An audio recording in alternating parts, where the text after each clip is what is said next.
นมานำเสนอการแก้ระบบส่งผลโดยใช้เส้นแสดงนะซึ่งว่าวิดีโอก่อนหน้านี้อาจารย์ได้เสนอการแก้แบบบวกพฤษคณิตการแก้แบบคัดแทนไปแล้ว2วิธีตอนนี้เป็นวิธีที่3คือเราต้องใช้ระบบเส้นเข้าหรือว่าเพิ่นเรียกว่าเส้นแสดงนะในการแก้ระบบส่งผลโดยที่ว่าเราบ่จำเป็นต้องไปไล่พวกนี้เราบ่ต้องจำเป็นต้องไปคิดไล่นะซึ่งว่าก่อนอื่นเราต้องแต้มระบบเส้นเข้าออกมาและกำหนดแกนนอนนี่เป็น x ทุกครั้งแกนนอนต้องเป็น x แล้วแกน y จะเป็นแกนตั้งซึ่งเรามีวิธีการแก้นั่นแนวใดนั่นเราไปติดตามกันเบิ่งนะข้อกอเรามีระบบสมผลแมน 2x ลบ y เท่า3กับ x บวก y เท่า3เราจะผันเปลี่ยนระบบสมผล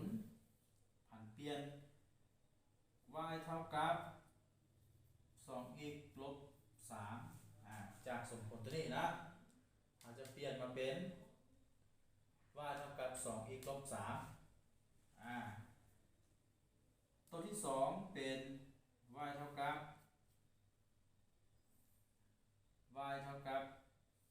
3 ลบ x อันนี้คือระบบสมผลที่ว่า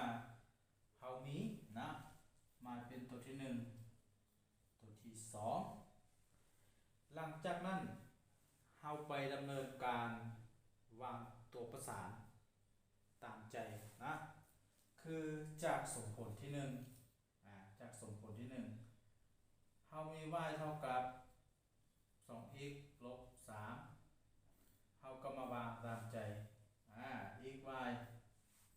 เนาะ x กับ y เราวางถ้าว่า x เท่า0ถ้าว่า x เท่า0 x เท่า0หมายความว่าเอา0มาแทนซะนี่ y จะเท่ากับลบ3เอา0มาซะนี่0คูณ2จะเป็น0แสดงว่า y เท่าลบ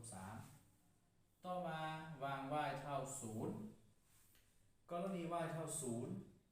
x จะเท่ากับเท่าไหร่3ส่วน2x จะเท่ากับ3ส่วน2เอาวางได้แบบนี้แล้วเรามาดำเนินการแต้มใส่เส้นแสดงแต้มใส่เส้นแสดงเราต้องแบบแต้มใส่เส้นแสดงก่อนเราจะรู้ว่ามันมีค่าเท่ากับเท่าไหร่นะคือ x เท่า0x เท่า0นี่นี่ y เท่ากับลบ3หมายความว่าเรานำลงมาลบ1ลบ2ลบ3 x เท่า0 y เท่าลบ3อยู่นี่นะแล้วตัวที่2 y เท่า0ถ้า y เท่า0 x เท่ากับ3ส่วน2 3ส่วน2นี่มันจะถึกอยู่ประมาณ 1.5 เนาะ1อยู่นี่ 1.5 ก็อยู่ครึ่งแสดงว่าอาจจะแต้มใส่แต้มใส่ลดนะ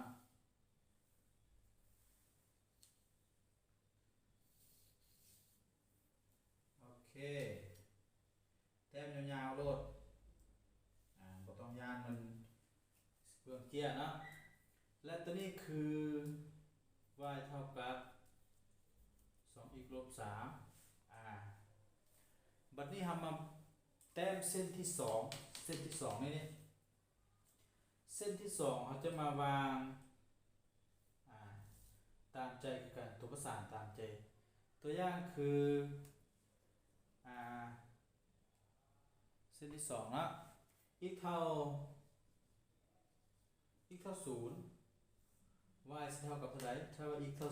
0 y จะเท่ากับ3แล้วล่ะ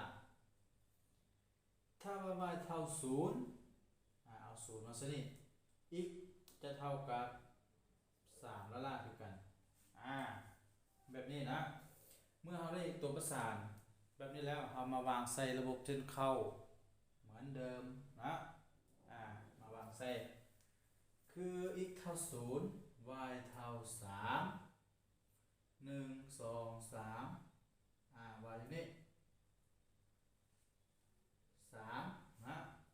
ถ้าว่า y เท่า0 x จะเท่ากับ3คือกัน1 2 3 3นี่แสดงว่า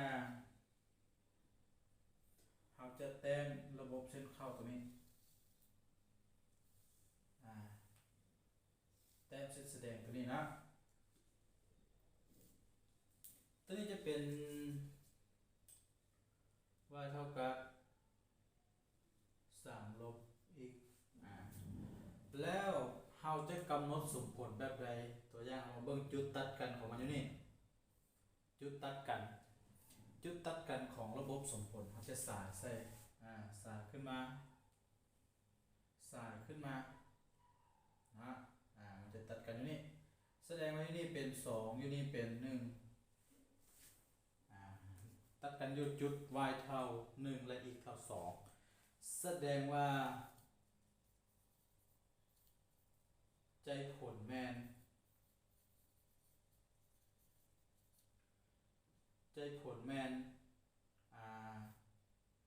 x เท่า2 y เท่า1อันนี้คือใจผลของระบบสมผลที่ว่าเราต้องการนะใจผลของระบบสมผลที่ว่าเราต้องการจะแมน x เท่า2 y เท่า1